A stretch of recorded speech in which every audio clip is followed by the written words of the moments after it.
नमस्कार दोस्तों, आप सबका स्वागत है भूतिया किस्से में।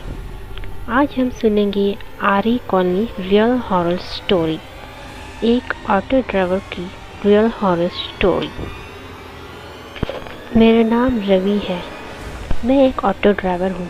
मैं मुंबई का चप्पा चप्पा जानता हूँ।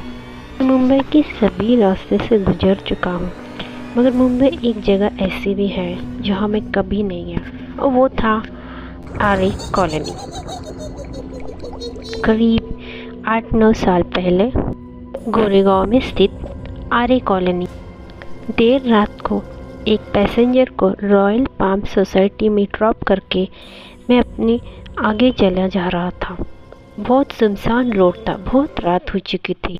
पूरा रास्ता सुनसान जंगलों के बीचों बीच बना था। रात बहुत ज़ोरों की ठंड थी। मैं किशोर कुमार का गीत गुनगुनाता हुआ जा रहा था कि मेरे ऑटो के सामने एक औरत आके खड़ी हो गई। मैंने झटके से गाड़ी रोकी और उस औरत को माफ़ी मांगने के लिए बाहर उतरा। और जैसे ही मैं बाहर उतरा, वहाँ तो कोई नहीं था। दूर दूर तक कोई नहीं था। मुझे लगा मेरी आंखों को कुछ धोखा हुआ है। मैं इधर उधर देखने लगा तो मैं ऑटो में वापस आके बैठ गया। जैसे ही मैंने ऑटो स्टार्ट की, मेरे बाजू में एक बूढ़ी सी औरत खड़ी हो गई और उस बूढ़ी औरत ने मुझसे कहा, थोड़ी आगे तक चलोगे, और पीछे आके बैठ गई। उस औरत ने फटे पुराने कपड़े पहने थे और एकदम मिट्टी में लिपटी हुई थी, और इसका चेहरा बहुत भयानक दिख रहा था, जिसने उसने अपने बालों से आधा छुपाया हुआ था।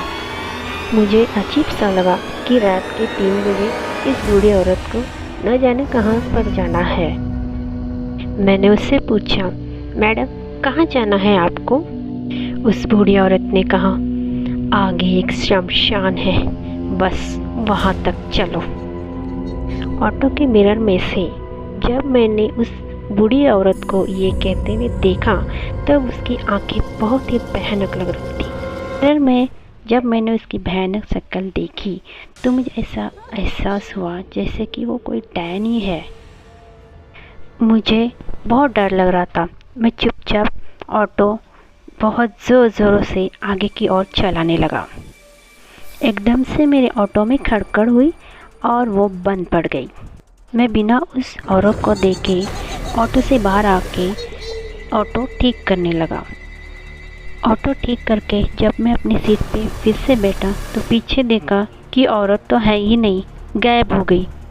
तभी मेरे बाजू में से एक और ऑटो निकला। मेरे से जो आगे गया, तो मैंने उसमें देखा कि उसमें तो वही औरत बैठी थी। मैं उस इलाके से जैसे तैसे करके घर को निकला और जाके सो गया। अगले दिन मुझे पता चला कि उसी इलाके में कल एक ऑटो एक्सीडेंट हो गया। यह वही ऑटो थी जिसमें वो बूढ़ी औरत बैठी थी, और उस ऑटो ड्राइवर की उसी वक्त मौत हो गई। इस किस्से के बाद मैंने कई ऐसी कहानियाँ सुनी कि कोई वहाँ एक बूढ़ी औरत सफ़ेद साड़ी में किसी का इंतज़ार आज भी करती है। धन्यवाद दोस्तों। डरावनी कहानियाँ कैसे लगी? डरावनी थी या नहीं, ज़रूर बताइए। अब मैं मिलूँगी अगले वीडियो में फिर से सुनाने और डराने आपके लोगों को। तब तक डरते रहिए और डराते रहिए। धन्यवाद और अलविदा।